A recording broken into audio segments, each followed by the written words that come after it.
ممکنه فر نداشته باشی یا اصلا حوصله روشن کردنشو نداشته باشی، ولی با این 2 دستور راحت میتونی کلی شیرینی خوشگل و خوشمزه با سلیقه خودت درست کنی. با طعمای جذاب و ماندگاری بالایی که دارن میتونن گزینه عالی برای عید و مهمونیات باشن. برای مدل اول شکلات رو ذوب میکنیم، با روغن مایع مخلوط میکنیم و یه مقدار کف قالبامون رو از شکلات پر میکنیم و میکوبیم روی سطح کار رو میذاریم توی یخچال تا ببنده.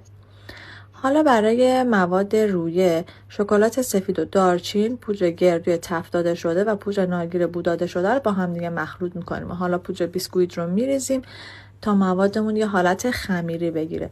دقت کنید موادتون نباید خیلی سفت باشه و نباید خیلی شل باشه. حالا روی شکلات که بسته از این مواد به خوبی فشرده میکنیم و روی سطح کار میکنیم و 2 ساعت میذاریم یخچال تا ببنده.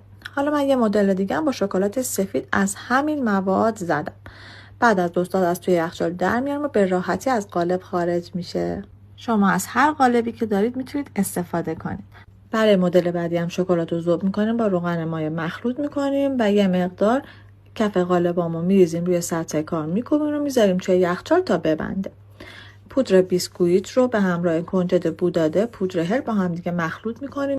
حالا دلی کاراملی یا شیرعسلی کاراملی یا کارامل، هر کدوم رو که داشتید در حدی میریزید تا موادمون خمیری بشه. در این حد ممکنه فر نداشته باشی یا اصلا حوصله روشن کردنشو نداشته باشی، ولی با این 2 دستور راحت میتونی کلی شیرینی خوشگل و خوشمزه با سلیقه خودت درست کنی.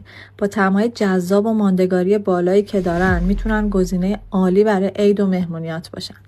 برای مدل اول شکلات رو ذوب میکنیم، با روغن مایع مخلوط میکنیم و یه مقدار کف قالبامون رو از شکلات پر میکنیم و میکوبیم روی سطح کار رو میذاریم توی یخچال تا ببنده. حالا برای مواد رویه، شکلات سفید و دارچین، پودر گردوی تفت داده شده و پودر نارگیل بو داده شده رو با هم دیگه مخلوط میکنیم. حالا